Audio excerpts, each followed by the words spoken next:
Hello and welcome to the Ramen Profitable Podcast. My name is Atish Mazumdar and I'm here with my co-pilot, the great and powerful Chris Scott. And this is the podcast about testing out your ideas, taking your first steps, and really overcoming those obstacles on the way to entrepreneurship. Enjoy. So what's going on? How's your week going? Pretty good. How's your week going? Not working. My week not working? Yeah. Are you still working? Are you still working? No, I actively, I was getting messages yesterday, but I went to Sedona yesterday to go get some vortex powers or whatever. Maybe that's why I'm particularly energized and loud today. I got some vortex powers. It's probably it, yeah. But I don't really know what that refers to. My God, I've never seen so many crystal shops. I think the vortexes are where the aliens come to Earth. Really? I think it's an alien thing. Is it an alien thing? I think so. There's just like an undercurrent of all kinds of like bullshit in that town. Yeah, but it's really red. No, it was cool, but even like, you know, we were at lunch and like there was this guy who was like, "Oh, what are you guys in town for?" You know, whatever, and it's just like, I don't know, nothing. We're no reason in particular. He's like, "Oh, where are you guys from?" And I was like, "Oh, Phoenix." And like it was just everything was drawing back to a conversation about like, are we here for some spiritual journey or something like that? And I was like, "No, I'm just here for lunch." Where'd you go for lunch? I don't know, some restaurant called The Vault. It was weird. I don't really eat fish like sandwiches, but it was like a blackened swordfish sandwich. I was like, all right, I'll give it a go. Nice. Yeah, not my usual thing, but no, my week of not working is going great. It makes me realize how much better of a person I would be if either two things. Number one, if I could stop working. That would be number one. Or number two, if I could just find the inner balance within myself to be able to put work stuff aside and just enjoy like personal life stuff. Or if I was just, you know, if I could be that balanced person who like does it all, you know, then how much better life could be. But unfortunately, neither of those things are true. Right. Yeah, I've been thinking about that a lot lately. I did another podcast earlier this week. Oh, that's right. Tell me about that. And it was an interesting experience. I immediately regretted it, but that guy has I think the name of the podcast is called Coffee with Closers. So if you want to check, Coffee with Closers. I think my podcast is coming out in 3 weeks or something like that. Okay. But he's one of these people that has like 4 different ideas all running at once, and he's just working from 4 a.m. to 7 p.m. And then he works on something else from 7 p.m. to 2 a.m. and then he wakes up at 4. He's a Gary Vaynerchuk. He hustles. Right. But it's I just don't buy into that. I just think that just leads to burnout and just lots of disappointment and regrets because you're not really working on you and having you be an important part of your life. It's always something else that you're always working on. Yeah, that's sort of where I find this dichotomy always. And I think I've talked about this maybe on the old podcast, maybe not. I don't know.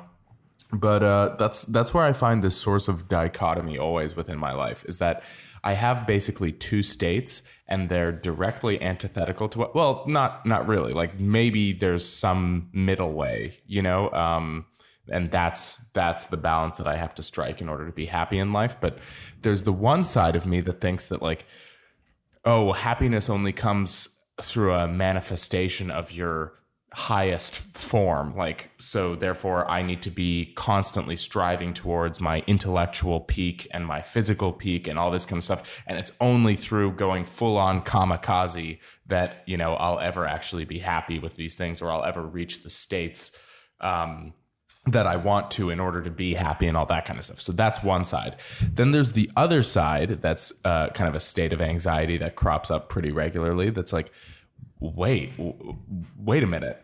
Like what if, you know, this lifetime is short, it's finite. And did I talk about this last time about dolphins? Anyways. I don't think so. I don't think you've ever talked about dolphins.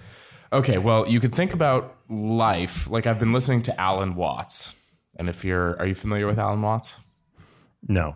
It sounds Alan, familiar. I feel like I would know yeah, if you. I'm sure after you explain it, I'll know who you're talking about. yeah, you'll know who I'm talking about, and also I'm sure if I just like played something on YouTube, you'd be like, oh, it's that guy. Like you'll know what I'm talking about. So Alan Watts was this university professor, but he was also a really big hippie around that time. And so he would just do lectures about. So he's a very smart guy and well-spoken guy and very well-reasoned guy, but at the same time, all his stuff comes with a little bit of woo-woo. Like he'd belong really well at Sedona. Right. He probably lives I guess is what I'm saying. He'd fit in really well there. But so he was explaining life one time as basically like what a dolphin does. How you're out on the ocean and you can't even see the dolphin because you're in the boat and you're just looking out at the horizon, and then all of a sudden out comes a dolphin and it jumps up into the air, and then it turns its nose back down and goes headfirst back into the water, and it's disappeared for all intents and purposes because you can't see it in the water. And that's life. It's that dolphin trick. We slip from one conscious plane or from one unconscious plane that we can't perceive into existence, and then we're here for a little bit of hang time, and then we drop back into the unknown. Right. So given this, that this is the case and life is finite, then the other half of my personality is like, well, wait a minute. If you're spending all your time, grinding away at your career, or spending all your time like reaching physical perfection and working out and constantly creating a schedule, and when you're not doing that, you're reading so that you can learn more and so you can accelerate stuff and blah, blah, blah. But if you're doing that, then are you actually enjoying life? And like, what about the off days, or what about saying fuck it and grabbing a beer with your friend, or what about, whatever? Like, are you missing out on those things that you are going to reach the end of your dolphin trick and be like, oh shit, like all this time I spent trying to like be somebody else or be greater than I am or something like that. And it turns out I wasn't working towards happiness. So I basically ping pong between these two states where I'm like, no. The only way towards happiness is to fine tune like perfection within myself, but my own definition of perfection. And then the other state is like, no. Life is what happens in between all that stuff. And so then I'm just caught in this middle state of insecurity and doubt. Right. I can see that. I think defining your own happiness is the important part of that dolphin jump.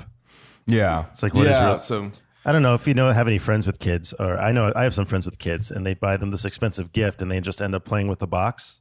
And it's just like, because kids just love playing with boxes. Why are you going to buy them an expensive gift? Yeah. Don't even And when bother. they're just going to play with something that you're trying to force your perspective onto someone else as to what is enjoyable or a toy or worth living. And so why are you doing that? Why aren't you just defining that for yourself? Yeah. Like, oh man, it'd be really cool to put this model together or do whatever. It's a B-22 plane. I don't know if there's such a thing as a B-22 plane. I think there is. Okay. Anyway, so it's like the idea of like, oh man, this model is going to be so cool and we're going to have such a good time putting it together. But the kid's more interested in the box. And that's because exactly what you're saying. You're projecting your ideas of what you think are fun or what you think is interesting or what you would like to do onto somebody else.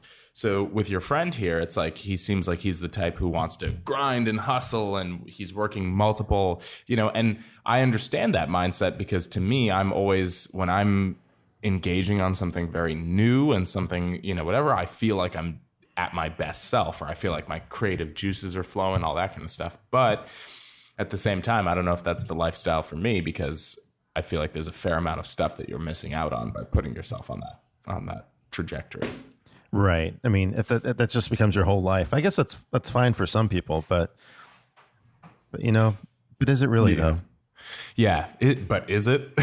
Is it though? So anyway, so you went on this podcast, Coffee with Closers. Right. So I guess he's showcasing Tucson entrepreneurs who are passionate about their work that they do. Mm-hmm. And so it was interesting.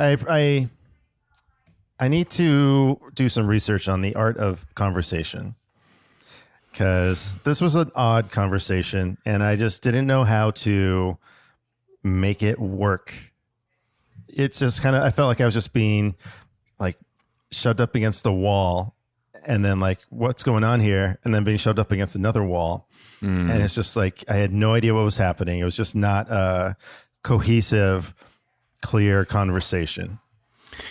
Yeah, and especially in the podcast format, I feel like that really comes out, if I'm interpreting what you're saying correctly. Like, I feel like that really comes out when you know the difference between either an experienced podcaster or not, and then also a person who's experienced with like interviewing or not. Because when you're interviewing someone, it can be as like forced and kind of like it feels odd in the sense that you're just then getting like your question response. It's like almost the way you would read it in a magazine format, but in an audio format. And since we're talking, it has to be more like a conversation. It can't just be like, this isn't the Associated Press. We're not trying to get like direct answers to direct questions. It's more about the way in which you get there. And so if it like basically to you, it felt kind of more like a call and response type of thing, or what do you mean by that? Right. He started off with like a list of questions that he had that I've never seen before. I had no idea what he was talking about. Mm-hmm. And, it would be a question like, what inspires you? And I would respond with something like, oh, I'm not really inspired by any specific person. Or he's like, what director inspires you? What movies inspires you? What's your inspiration? And my response would be something like, well, I'm not really inspired by a specific person or a movie. I'm inspired by people going out and actually working on their own projects and completing their movies. Mm-hmm. And I thought I was kind of responding with a pretty interesting answer to dive into a deeper conversation. Right. And then it turned into, well, where'd you go to film school? Yeah. Okay. So yeah. See, that's kind of the problem. That's always when like when I'm at the bar and I'm having a conversation with somebody who is either bad at conversations or wants something out of me. It's those two types of people where before I've even given my complete answer, they're already thinking up their next statement or their next question or their next, whatever they're going to bring up next, their next anecdote or whatever. So sometimes you even find yourself in like a group of people, like 4 or 5 people, and you're having a conversation that's going with the flow and whatever. And there's one person who will backtrack the whole thing specifically because they had something that they wanted to say and they can't let go of it. You know what I mean? So in this sort of sense, it's like the list of questions, it's not allowing, they're creating more walls than they're helping. I'm sure that the list of questions helps with like getting your ideas out there so that way, if you ever have to like, you need to guide the conversation back into a constructive area because you're recording it. Of course, it's not just like we can't just have like a free form, just whatever. Right. But you're also shortchanging yourself because you're not allowing yourself to go down these paths and like learn. And that's what's so great about the podcast format, I think. And not to sweep this question now or like this statement too broad, which is what I'm doing. But it's like my favorite podcasts are the ones where I learn something about somebody who I like. Oh, Oliver Stone. I've seen a few of his movies, whatever. But now I get to learn, like, oh, did you know Oliver Stone was in Vietnam? I didn't. So then I learned this whole thing and about how all his movies, he's trying to bring around kind of the thoughts about, is the government really working in our best interests, and how a singular event like Vietnam can be bad for everybody involved, not just the people who are on, not just the people in Vietnam, but also the people, blah, blah, blah, blah, blah. Like, so I learned something about Oliver Stone by like hearing the conversation go a way that I wouldn't have thought to ask those questions, or I wouldn't have thought to, research that myself. So the podcaster in this case is kind of shortchanging himself, I feel like, because there's an opportunity for like a depth of information that would be offered out to him. But because you're staying so regimented to the questions, you're not, there's no flexibility there. Exactly. And I also felt like he was asking these questions to kind of give his own response that he wanted to talk about. Because, I wouldn't say he was pulling an Atish where he was just rambling on for long periods of times. But he was rambling a lot. He was doing a lot of talking about what he wanted to talk about. Mm-hmm. And he, when I first met him, he asked me if I knew of any acting courses here in town.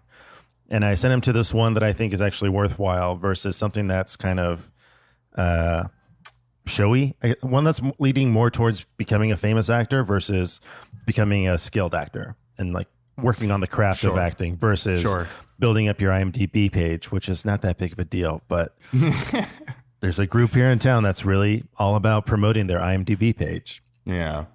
And so he actually signed up for the class, and he went and he audited it. He took a free class, and he signed up for a whole session. And I just thought, cool. He's, serious about this acting stuff. And we talked about that for a long time. And he just was talking about his experience in the class, but there was no real conversation there. It was just, it was just him telling me a story. It was a one directional sort of thing. Like, it's like, here was my experience with this, and we're not going to actually talk about why that was, or like what your thoughts are on these types of classes, or that sort of thing. Right. And I know I'm not the best conversationalist. I know I say short, succinct responses to a lot of things, but it's just I didn't feel supported in, or there wasn't any work done to try and get more out of me to contribute to the conversation. Mm-hmm. And there's a really funny part in the conversation in his acting class. His instructor was telling him that acting in a scene is kind of like fencing, and how you just go in for a jab, and then you pull back, and then you defend yourself, and then you go in and you try and get your hit in here and there. And the whole time I was after he said that, I was like, this is not fencing right now. You're just, you're twirling your flag right now. Yeah, you're going fucking crazy on your I don't know what they call that, a joust or a repartee or something. I don't know. Right. Something like that. Yeah. Yeah. And that's kind of, I think that there's a lot of kind of valleys that you can slip into in podcasting, and that's why there needs to be a little bit of an open-mindedness that comes along with the territory, at least in terms of what you're trying to achieve. Because maybe actually what this guy is interested in is doing like a solo cast where all he does is like just talk himself and like do his own, because that would change the scope of what he's actually looking to do. But if you're trying to interview people, or if you're trying to give other people a platform to talk and do their thing, I mean, then you have to adjust your style to that. So maybe it's like certain tweaks in terms of, and I mean, this goes back into stuff you and I talk about all the time, like, defining your audience, or defining, I guess in this case it would be more introspective, and defining like, what are your intentions, I guess, or what are your goals around this podcast? What are you trying to achieve? What do you like to do? What do you like to listen to? That sort of thing. Right. I think that's something I'm going to have to start asking if I do this again, is what's the purpose behind this podcast? What are you trying to get out of it? This is what I'm trying to get out of it. So it's not just a bunch of assumptions. And it's like, we're just doing a podcast, and that's too broad. That doesn't really benefit anybody. Yeah. I was a podcast guest. This wasn't even that recently. This was kind of a while back. And it just didn't have any sort of direction. So I was like, okay, like, am I here to talk about anything in particular? Or are we just talking about stuff and we're hoping to God that it's interesting somehow? Like, I don't know many people who would want to take an hour of their time and just be a fly on the wall in my house for no reason. Like, unless I was speaking to anything in particular, it's like nobody is interested in what I'm doing in a day-to-day. It's actually very boring. So we probably laying out the intentions, and also like what role I'm playing in this conversation is probably like a good thing to have on the outset. I think once, like, I'm trying to think of a good example that would also be something you listen to, because I think you and I listen to two very different scopes of, definitely. Yeah. But I think once you're a big enough and established podcast, then I think people know what you're getting into. You know what I mean? But for guests who are going on for the first time and probably haven't listened to your scope of work or something, then it's like, just give me a little rundown. What are we talking about? What am I supposed to bring to the table? That way everyone can walk away feeling as though they did their part and that they did a good job. Yeah. Right. So not the best experience. Well, I also felt a little ambushed because there's a video aspect to it. I knew that, but I didn't realize, like, it was still weird. Like, when also halfway through the podcast, the cameras died, and so it was just kind of like weird. And his, I think, wife or girlfriend was in the room as well, which I'm just not a crowd person. I'm just not. Well, that's a whole different thing. It's like, you know, even right now, if you and I were having a conversation and then there was a third person here who's just not speaking but is observing, that would be super weird. It's weird. I at least want everyone to have a voice so that they can then say something, because otherwise they're just silently observing. I'm not a teacher. I'm not giving a lecture here. Like, I'm not trying to do any of that. So anyone who's in the room should at least be represented with a voice, because otherwise it just feels odd. Right. I mean, this is why I hate being on speakerphone, because I just feel like 9 people are listening. Yeah. And I don't know who they are. I don't know what I can say or can't say, or what I should not say or say. You know what I'm saying? Yeah. I'm going to take a second to deviate onto a different track here for one moment. I love most everything about my future wife.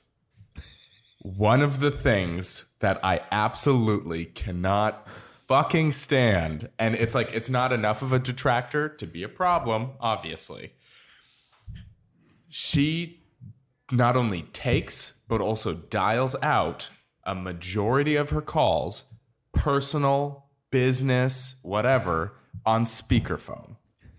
I don't know where this thing was learned, but it was obviously inside of her family, because her sister does it too. Oh my goodness. I cannot stand it.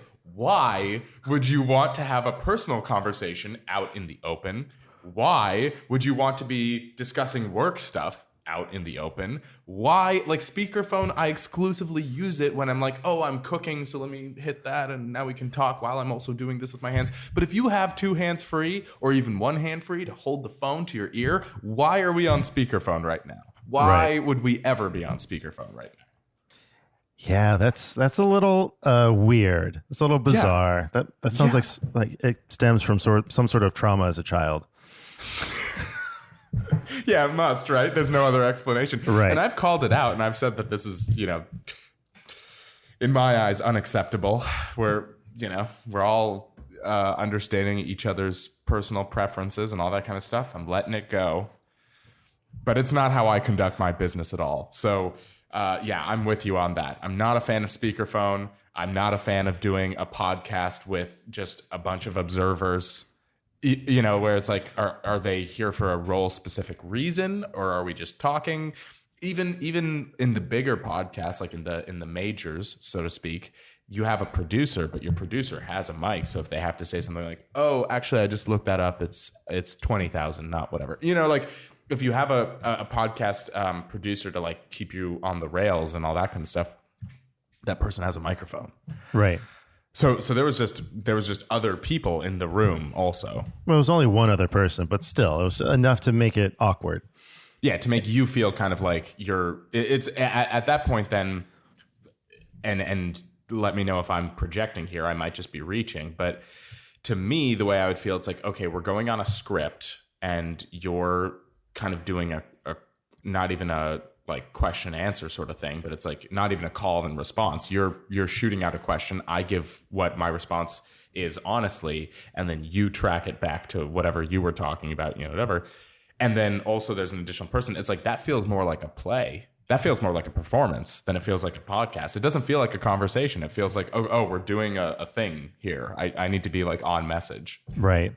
Well, once the cameras died, she left the room, so it was just the 2 of us, and like everything relaxed, and everything was better after that. Better, yeah. Then it was just easier for me to interject myself. It was easier for me to respond to what silliness he was talking about.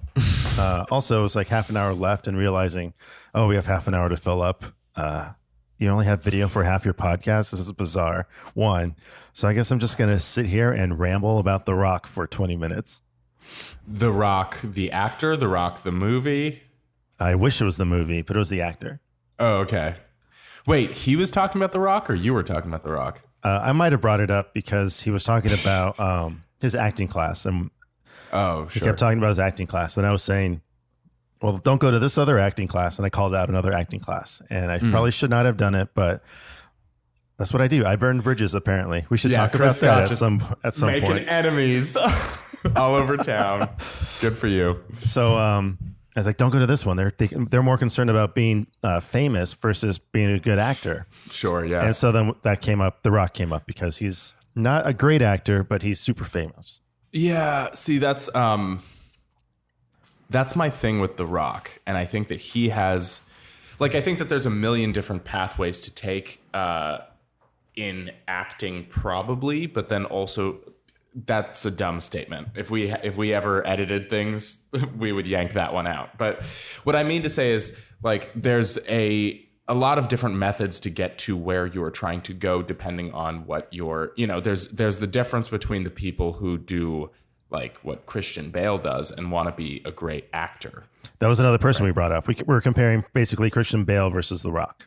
Oh, yeah, exactly. That's And exactly so the would The Rock actually lose 105 pounds to be in The Machinist between Batman movies? Right. The Rock would never lose that much weight. No, 100% no. And also Christian Bale, or what the fuck is that guy's name? The one who does everything so method that he took time off to cobble shoes and shit. Ooh, good question. I have no idea what you're talking about. You're talking about like a Joaquin Phoenix? Like a Joaquin Phoenix, Daniel Day-Lewis. Daniel Day-Lewis is super method. He's super method, right? And that's because he gives enough of a shit about acting. Like that's his like his god. Uh-huh. You know what I mean? Like, and I'm making no suppositions about Daniel Day-Lewis's theology. I have no idea what he believes or does not believe in. But what I'm saying is that we all construct our gods in a sense, even if we are actually religious and practicing religious. But like outside of that, like we all construct our gods, and therefore we have our rule sets and commandments that go along with these. And so for people like Daniel Day-Lewis, it's like acting and creating another person, another character, like really living out this character. That is his god, and therefore, if he was to half-ass it or not go completely method or to do whatever, then that would be in complete lack of observance of like his whole thing. Uh-huh. Whereas The Rock, it's like, yeah, he's probably doing a character, but it's like, and maybe I just haven't seen him in a stretch project. Well, it's kind of anything. It's kind of like a Will Smith. I feel like Will Smith was like, at some point, he just turned on the charm. Yeah. And he was just a charm guy. Like he was just riding his charm from, let's say Bad Boys all the way through Ali. Yeah, sure. So, and Ali, he's like, I got to become a real actor. I'm going to glue my ears down every day and I'm going to be a real actor. And then ever since then, he's been chasing this real actor. Yeah. Train. There's definitely a difference because before I feel like Will Smith was kind of relying on the old tropey sort of stuff, like damn, and like his like I'm blanking on them right now, but it's like all of this stuff. The same bullshit that he was doing in Men in Black was the same shit that he was doing in every movie. He's the incredulous, like, whatever, affable, sarcastic, whatever. He was doing the same thing. And then you're right. Then he started actually kind of chasing this, and then 7 pounds or all that kind of thing. Yeah, it's like the persona is what really drew audiences to those movies. Yeah. Same thing with The Rock. His persona is what draws an audience to those movies. Right. Not so much his performance. You if you compare The Rock and Will Smith to like a Gary Oldman, you have no idea what movies Gary Oldman is in until you realize it's Gary Oldman. And sometimes that realization takes the form of, is that Gary Oldman? Exactly. Like exactly. That's often how I find myself. I'm like, wait, is that guy with the cane Gary Oldman? Like, or who is that guy? Who's playing that guy? That's Gary Oldman. Who's that guy? What? Yeah. No, that's true. So here's my question then. Where do you, like, we have these two archetypes, and mind you, no offense to The Rock, because I actually, that's the thing. I like The Rock. Me too. He is also my like metric for movies to avoid. To be honest with you, it's like let's run down Baywatch, Jumanji, Central Intelligence, which that one I actually made the mistake of watching and I didn't make it all the way through. And not on the couch, not during quarantine. This was in a theater. I left. Okay. And I don't leave theaters. I paid my, $10 or whatever. I'm going to sit there. It just was garbage. It was so basically, and that was kind of the thing. I realized that, I like Kevin Hart as a person. I thought he was very inspiring on the Joe Rogan podcast. I thought anytime he's on Conan, on late night shows, he's great. Right. I don't care for his fucking movies at all. Well, I think there are some good Kevin Hart movies. You just got to go look for them. But I with the movies you just listed, it sounds like it's a calculated endeavor. We're going to remake a 90s TV show that was extremely popular. Let's throw in popular actors right now. Let's throw in here's Zac our star Efron. of today. Here's The Rock. I don't even know who else was in that movie. Which one? Jumanji? Baywatch. Oh, Baywatch. No, I have no idea. It was Efron and The Rock. Yeah. Yeah, it doesn't matter. Jumanji is a remake of a popular 90s movie. And I don't think the Jumanji was as bad as you say it was, but it has its moments. There's some pretty funny stuff. Jack Black as a teenage girl is hilarious. Well, that's just because Jack Black is so likable that I would follow him anywhere. But right. Well, that's another part of it. All these likable characters are now in this movie. Yeah. And we finally see Nebula without makeup and like in a role that was Nebula from, you don't know Marvel movies, so I take that statement back. I'm like, who the fuck is Nebula? I have no idea what you're talking about. You didn't see Guardians of the Galaxy? No, I did. She's the sister of. Oh, dude, that's not the kind of thing that I'm gonna remember. The like cyborg sister of. Sure. Okay. Yeah. Sure. Now I'm tracking. So it's like all these characters are, it's a calculated endeavor, right? Yeah. It's movie making by focus group. Exactly. Same thing with Central Intelligence. Let's make a comedy, a buddy cop movie with The Rock and Kevin Hart. Yep. Just doesn't matter if the movie's good. The two of them are in it. People are going to go see it. Mm-hmm. And so it's just a calculated thing versus someone actually trying to craft a story and right. And then trying to see like, oh, who's the person who I think could bring the best like representation of this character that I've written to the role. Right. And that's something different. So let me ask you this. So we've basically got these two generalized lumps, right? We've got the Rock, who's just a huge personality. Anything like he sells shit no matter what it is. He's on a TV show, he's on a movie, whatever it is. There's meat in the seats. Right. Then we have people who are really dedicated to the acting process and like who are all about the role or all about the end product being the film, or I'm not sure what. The Gary Oldmans, the who is the other example we use? Daniel Day-Lewis. Yeah. And then we've got the ones who traverse in between. We've got the Will Smith who is a big persona, whatever, but then got really obsessed with doing that. Where in this scale, because I was just having not an argument, but I was having a very lively discussion about this individual yesterday. Where do you put Tom Cruise? Tom Cruise is, I think he's leaning more towards The Rock. So he's more of a persona. He's more of just like like he's larger than life and he fucking sells tickets. So that's, right. That's. I think there's maybe two movies where where Tom Cruise was trying not to be Tom Cruise. Okay. I think Which ones are those? Exactly. Which ones were they? He's mostly Tom Cruise in all his movies, but let's look at his filmography. I was going to say Vanilla Sky. I was going to say Vanilla Sky because he, spoiler alert, has that deformed face at the end. Yeah. And like Tom Cruise would never do that in real life. No, Tom Cruise is nothing less than perfection. And I was thinking Valkyrie for a second, but that's totally wrong.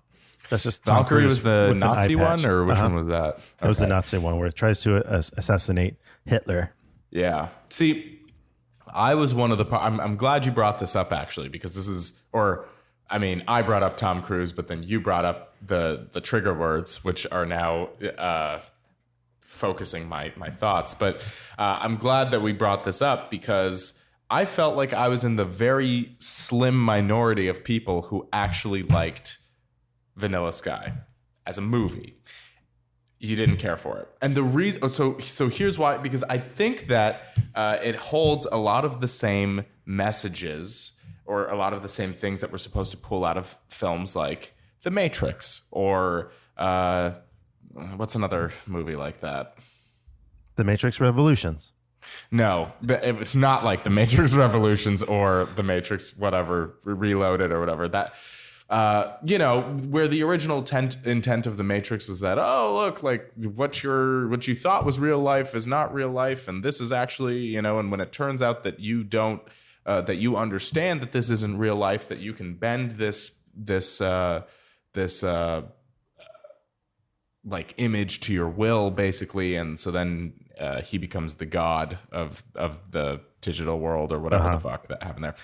Vanilla Sky is much the same thing, where it's like you created a false reality for yourself, and it's all about that choice to wake up, and like that's the idea. That's where the Matrix and Vanilla Sky kind of connect. Spoiler alert: is that at the end he chooses that he's like, I want to live again, tech support, and he wants to go back to real life.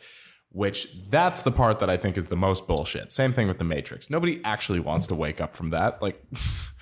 No, like absolutely not. But the point being is that I actually thought Vanilla Sky was a good movie, and I understand that you are actually much like the majority, and also all the haters I knew back in what was that, freshman year of college or something. I honestly don't recall any of it except the weird face reveal at the end. Yeah, and I honestly have no opinion on Vanilla Sky right now. Oh. I know it was. I'll rewatch it. I'll rewatch it. But that should be our next movie challenge. We should watch Vanilla Sky and then the original. Yeah, Abre los ojos. Yeah. Okay, I'll be down to do a comparison between the two. It might also be. So I think I have talked about this on the podcast before. But so one of the reasons why I like Secret Window, the movie with Johnny Depp. Based on the Stephen King short story called Secret Window, Secret Garden. One of the reasons that I like that movie so much is because it was the first time that I ever saw the trope, the mechanic. It was him the whole time. Which now now I know that that's fucking mundane. That's in Shutter Island. That's in Fight Club. That's in, whatever. And most people's exposure to that, I feel like, was Fight Club, or at least in my generation. So that's why, to me, Secret Window. So similarly, the maybe the reason why Vanilla Sky was so appealing to me was because it was the first movie that I saw that was like, oh, this isn't reality, and whatever, that whole trope. Well, that was when Fight Club came out. That was a year where that trope was kind of born, or it was done really well, because it was Fight Club, it was Sixth Sense, it was two solid movies that did that in 1 year, that did that really well. Yeah, exactly. And but I wasn't old enough at that time, so my first exposure was actually to the same trope, was from a shittier movie, but it made me like that shittier movie a whole lot more than because it was the first time I saw that mechanic. Yeah. Which is the same thing with Vanilla Sky. That might have just been the first time that I saw that mechanic, so I particularly enjoy it. Tropic Thunder, I think, is the other one where Tom Cruise isn't Tom Cruise. Yeah, that's actually, no, that's solid. Tom Cruise is certainly not Tom Cruise in that, because it's like he's putting off an image of himself that, if any of it seemed like it was actually like him as a person, would be so detrimental to his public image and his character that, like, yeah. So yeah. But with all that being said, I do think Tom Cruise is more of a persona, and people go to see a Tom Cruise movie especially nowadays, to see whatever stunt he's doing. Yeah, I mean, now I heard he's going to space. I mean, like, what? Right. So he's doing all these crazy things, but also it's like his movies aren't terrible. No. There's some that are kind of boring and slow, but he makes good movies. Like, he puts the time into crafting a good movie, and as well as mixing his persona and playing those movies to his persona, skill set, whatever stunt he wants to do at that time. Right. That's what I'm saying. And that's where my level of this, the great Tom Cruise debate was kind of sitting, was that, like, look, okay, so we've got Daniel Day-Lewis taking a year off of acting so we can go cobble some shoes and whatever. And that's his, like, way of being extreme method. You can't tell me that Tom Cruise holding on to the side of an airplane, because that's what's actually happening in the movie, and then he does it. It's like, that is method acting to a point. It's like, well, yes, in the last one, in Fallout, he learned how to fly a helicopter over like 2 years. Like, he took 2 years of helicopter classes. Yeah. To do his own helicopter piloting in that final scene. Yeah, so it's like I don't know. I'm kind of lost on him as a person because it's like I don't think his movies are exactly of the same caliber that you would say that like oh he's a very script driven whatever because he's a star, like that's ultimately what it is that he's a star, and so I think it's less about like that I think Tom Cruise could really bring this character to to its like masterpiece level, and this is the ultimate representation of what my body of work was. I think you're right. I think it's less of that, and it's more like, man, Tom Cruise is a megastar, and we need a megastar for this, whatever, and he'll bring, he'll be good in the role and stuff like that. So I think it's less about his acting ability, but maybe his real manifestation of talent or whatever is his ability to be dedicated to putting the authenticity of the work above his own need to not shatter his ankle as he jumps across one building to the next. Right. Well, and then I think there's another part with Tom Cruise is that he actually actively produces his own movies. I don't know if The Rock does that. He's always listed as producer, but I don't. He doesn't seem like the type of person that actively produces something. Yeah. That is like with the screenwriter writing the script. That is in the casting room, casting all the supporting actors. Yeah. Like he is so hands-on with all the elements of producing a movie that it definitely becomes he's like a producer slash persona. Mm-hmm. And I think that's what his difference is. Daniel Day-Lewis doesn't produce a movie. He's finding his character. He's working on himself. It's such an inward, the amount of work that he does, it's just all inward for his character to be portrayed properly versus Tom Cruise actually picking locations, learning, what stunts haven't we done yet? Let me go meet these new people to see if they will be a good fit for our team. It's kind of like he's building a whole set company group to actually produce a good movie versus someone producing themselves to be a good character. So I think that's another aspect of Tom Cruise that is unmatched, really. Yeah, no, definitely true. Well, this whole thing came up for me because the fiance does not like Tom Cruise and doesn't want to watch Tom Cruise movies. And sometimes I can definitely see the validity in that response because there's certain ones that I would skip too, like there's certainly some ones that I would skip. But then there's also ones that I absolutely, so like, I think you and I disagree on this too. I dug Jack Reacher. Fucking hated the second one, but I actually liked the first one. And the first one is basically, it's a Bourne movie. It's a Bourne movie. It's the same thing. It's a copy paste with a Bourne script, and with all they did was they subbed out Matt Damon for Tom Cruise. Yeah. And it's the same movie. And I get that. I'm not saying it's, super original or whatever, but the way that he plays it, he's like a know-it-all. So he's a little bit more sarcastic and, whatever. I like the way he played it, whatever. But then there's also, there's certainly some low points in the Mission Impossible series. I would know. I watched all of them in a row when I was flying back from India. So I was desperately trying to sleep, and I don't know about you, but I can't fit into airline seats. Like if you can't fit, I definitely cannot fit. Yeah, you're insanely tall. I don't know. Like, I don't know how the fuck you do it at all, but it's like, I am not comfortable. And then to be sitting on, it was legitimately a 14-hour flight. I mean, what the fuck am I supposed to do in that time? Anyways. So the point is that I think Tom Cruise I think you're right.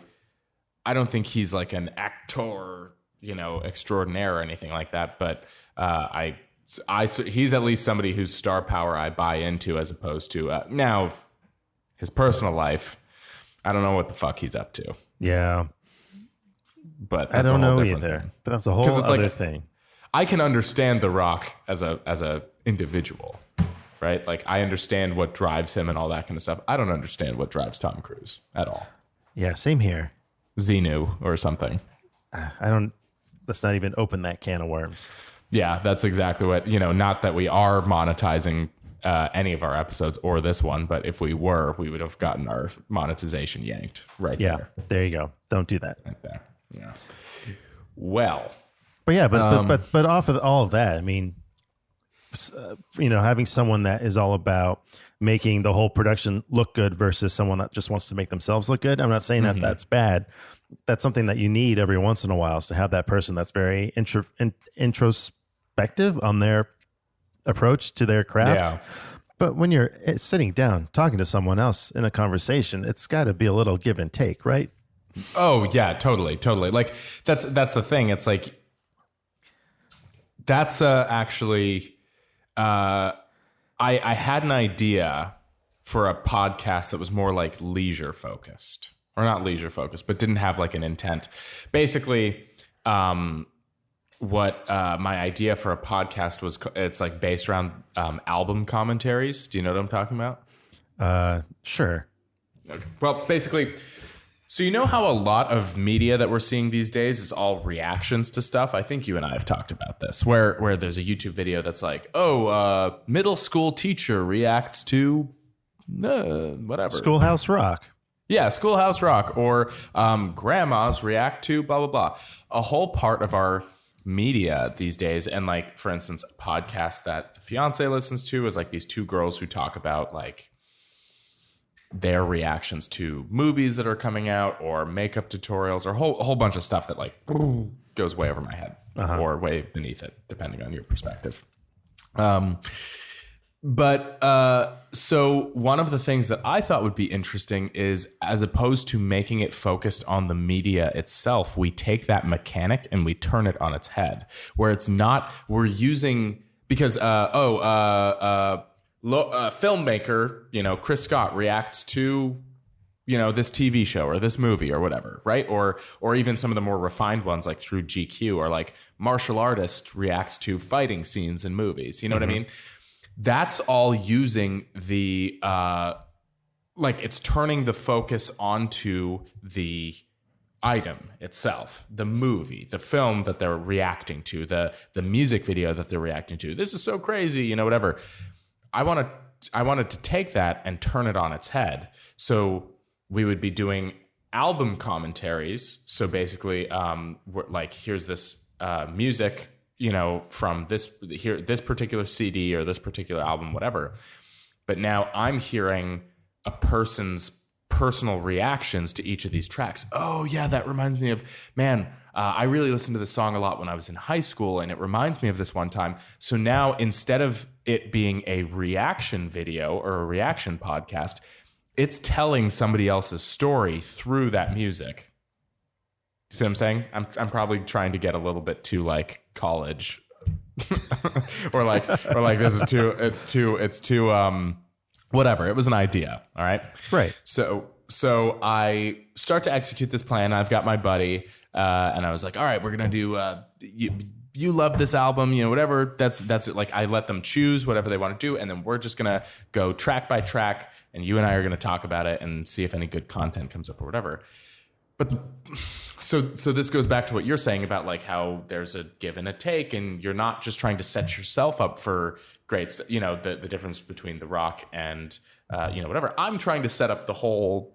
We're all gonna do great work, and we're all gonna look good here. But then if you get somebody on the other end who, like, two things happen that really are so annoying to me. Like when I was, because I'm a rookie podcaster, you know what I mean? But I at least get the mechanics of what I'm trying to do. What bothers me so much is when people I know put on the NPR affectation. Oh yeah, the fake voice. Well, what I really liked about this song was, whatever. And it just drives me fucking crazy. It's like, can you just talk like a normal person? You don't talk like this. So who are you pretending to be? And I can guarantee that you're pretending to be this person, whatever this is, isn't going to be nearly as interesting as if you just be yourself and talk into a microphone and talk about why you like this song. Like, it doesn't have to be any more complicated than that. So that's number one. But then number two, it's like, I could tell that kind of the opposite end of, like, same application of what you're talking about, but he was answering the questions, not giving the questions in this context, as opposed to your interview on the other podcast. But he was like looking for things, like, even if we weren't even talking about something that was related or whatever, he like had a set track that he kind of wanted to like go on. Uh-huh. So the combination of those two things, the NPR voice and basically going on to like a monologue about like who even knows what, just made it an incredibly frustrating experience. And then so I was left unsure if my idea was a bad idea or if it was just poorly executed. Right. And I don't know. But that's kind of my thing also, is that regardless of who I'm podcasting with or regardless of, whatever, I'm trying to bring myself forward and my opinions forward and my like perspective on things, because otherwise what's the point? What are we doing here? Exactly. Yeah. So I don't know. It's hard though when you're trying to have. I understand in a podcast situation. I do think setting parameters is a good idea. These are my intentions. What are your intentions? Let's both come out of this with something we both can use. It feels like podcasts are perfect for something like that. But also, in like everyday conversations, it's hard to really have that parameter set up before any conversation, really, because that would be ridiculous. Mm-hmm. It's like I'm not going to talk to you unless we talk about my feelings or whatever you want to talk about that day. Yeah. But maybe if when you're going into a conversation that's maybe at work, maybe with someone you want to work with on a creative project, definitely setting up parameters on your end, at least, to be like, I want to find out if this is something this person is interested in, what they are willing to provide, what can they give to me, what I'm willing to provide to them, or what would they like from me. Just, I guess going into conversations with a purpose is what I learned from that last podcast. Yeah. Yeah. I think there definitely, it could have helped to have like at least what intentions we're trying to go into this with, because I'm not the type of guy who wants to, I don't even listen to podcasts that are like so directed that it's like literally call and response. Like, so Chris, here's this specific question and all I want to hear is your specific answer. And then I'm going to edit it. And then we're going to go to the next question. It's like, I don't really listen to podcasts like that. But if you listen to something that's completely undirected and completely like just goes off the rails, it's like, that's not going to be productive towards not only achieving whatever intentions you had out of the podcast, but also getting any listeners at all, because nobody wants to hear the random thoughts of some guy. Like it's great that your friends find you really interesting, but I don't. I felt used at the end of that podcast, really. So, but I don't know. So I'm thinking about reaching out to some people on the Instagram, on the internet. Mm-hmm. And now I know I need to have some sort of intention and lay out, some ground rules, not ground rules, but just lay it all out on the open in the initial reach out.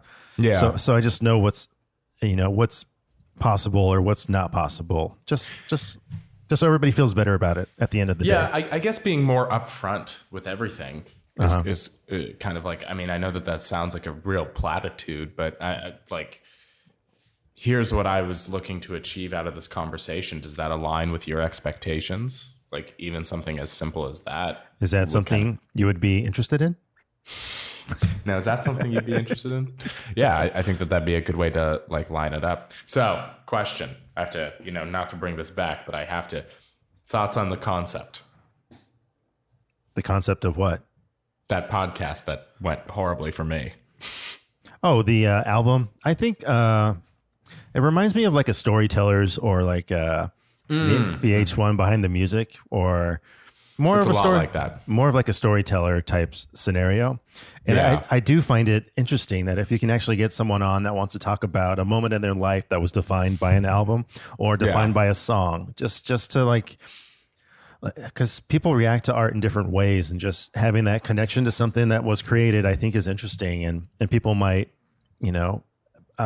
feel the same way about the song or have the same experience with their own music, and just want to acknowledge that this is a emotion, a response, a reaction that happens amongst other people.